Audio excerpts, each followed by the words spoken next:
Eyes are covered with a white mist, and I look up at night anymore and I don't see the deep, dense stars that I used to, and I can't help but think this obviously has something to do with my daughter's health. I don't know where else these heavy metals are coming from. Yeah, I mean, look how old she is. Yeah. She's been isolated here. Here, and she's... here. Anybody looking at the situation would be like, this is paradise. This child should be like superhuman. Organic foam. And here you are getting all this heavy metal stuff. She has highest level aluminum on the chart. Never had a vaccine either. Folks, these people are playing God. They are playing God. They're manipulating the weather and they're spraying stuff into the sky. They are trying to geoengineer everything, including your plants and trees and your ocean. Well, tonight, we're just hoping that instead of not looking at it, you'll start looking into it, because I really believe from the bottom of my heart that we are in a real crisis. I really do.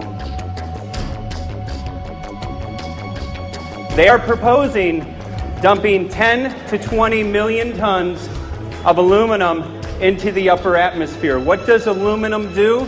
It changes the pH of soils, which is toxic to plant life. Also, it's very toxic to human health.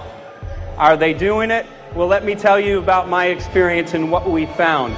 We have much evidence that not only suggests, but I believe prove that they are happening. Jeff, what's going on? And as I promised, we're joined right now by a very special guest, Michael J. Murphy, currently on location in Hawaii. He's working on a documentary film called What in the World Are They Spraying? Michael, welcome to the program. Great to speak with you today.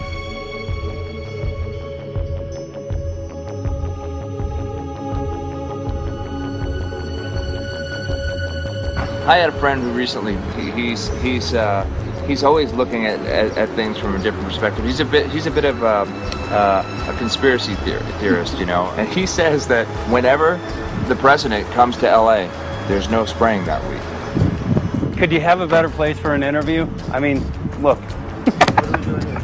Well, this is being done over our farms and over our things. So basically, they want to eliminate our ability to eat organic food, have clean water. So in some ways, it sounds to me like, and you know, again, it's just a projection, but it sounds to me like this is control. How do we control the masses? Yeah. How can aluminum be good for you in any? And what was the second chemical you mentioned? It's barium. Barium aluminum. Obviously, those are toxic to everything. To human health. To human health, to farms, to animals, to everything.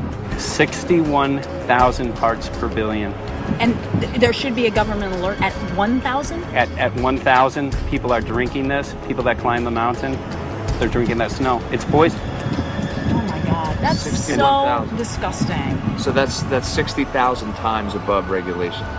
Exactly. 60,000 times above regulation. And I've talked to friends and they're like, well, that's just ice.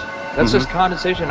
And I'm like, you can talk to a second grader. Ice doesn't float in the sky and spread out that way, you know? You're not an expert, but you're a concerned citizen who said, wait a second. Who's actually doing the research. Yeah, you're doing the research, and that's what we need to do as Americans and say, you know what, I want to know what's going on. I want to know what the FDA is doing to my food. I want to know what the government's doing with my air, my water, and the soil. And, you know, it's just great what you're doing. And I just, my kudos to you for bringing light to this subject.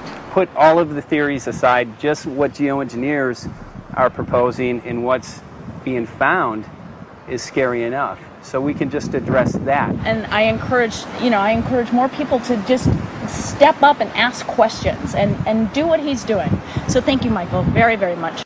Aerosol spraying aluminum affects everywhere, and we have a beautiful tropical climate which I believe might be in jeopardy. So we wanted to not only come and bring the message of what people were finding around the world, but encourage people to test for the aluminum, strontium, barium. Essentially, I think it was an effective trip. I saw a lot of people here in Hawaii, in Maui, awake and not only curious but willing to look into this deeper, and that's my only hope. This is one of the boldest moves, I think, from Ed Griffin yet. This is the taboo topic that nobody's supposed to talk about, and that is aerosol spraying. Now, we've got tons of documented proof of errant aerosol spraying. It just blows my mind that the whole essence of humanity has always been to look up into the sky and ask why. Though there are no limitations, there is endless space, an endless universe. Now, in the 21st century, we're not allowed to do that.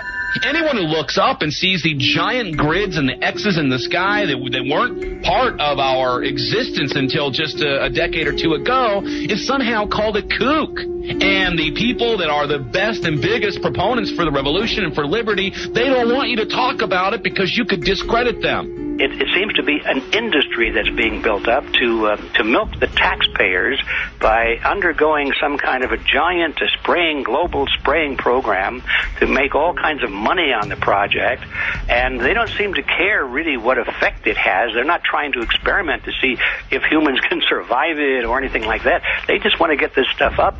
And then we discover, as we're going further down the line, that there are companies generating genetically modified organisms, seeds, modified seed crops they're being engineered to resist the aluminum in the soil. And a lot of crops won't grow in that. And so now, after they've messed up the soil, all the farmers were going to have to go back and buy seeds that have been genetically engineered to resist the aluminum that have been put into the soil. And all of a sudden, mankind is completely dependent upon these companies like Monsanto and other giant agricultural firms. You can't even grow natural seeds anymore. And we're looking at that. It's a shocking thing. I hope we don't find that that's true.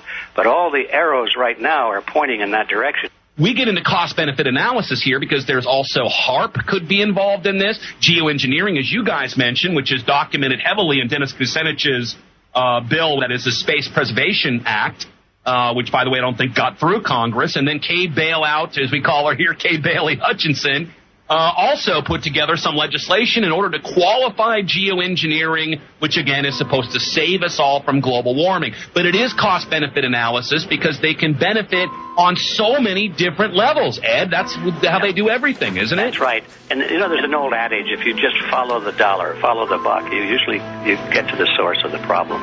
And it looks to me like there's a tremendously profitable industry being built up right now around this concept of geoengineering or weather modification or reducing global warming and all of these other things that can be sold fairly easily to an unsuspecting public. They all say, oh, well, that's good. We don't want global warming, And so they put up with this, and they don't question, they don't criticize. But behind the scenes, you see a whole industry being built up, which is, as I say, tremendously profitable. And the money for all of that is coming from the taxpayers. And it's a scam is basically what it is. We're just focusing on the one area that is real easy to prove. There's no speculation in the area that we're going into. They definitely are doing this geoengineering. They definitely are talking about it. They're working up formulas for it. They're putting together strategies for it. They've got funding for it. Everything is in place. We don't even have to go into those other areas to make the case. Okay, let them believe that, but at least they must understand that there's no question that they're talking about it and planning to do it. And so shouldn't they be equally alarmed about what they're going to do if it can be shown that barium and aluminum and some of these other toxic metals are very destructive to the planet and destructive to human health? Isn't that enough? How many issues do we need to crank into this? And so, if you're going to kill the planet and kill the population, do we need any other reason to be alarmed?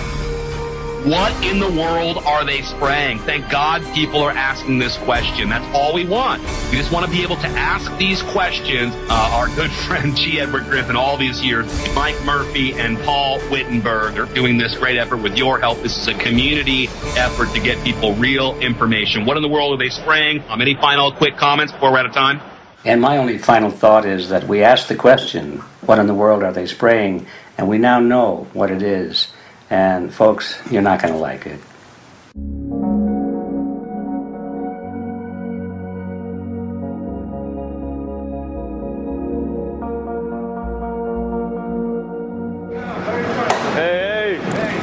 I'm Peter Vreken. I'm from Belgium. I'm 54 years old. I can't believe it myself. I'm a very happy and grateful person.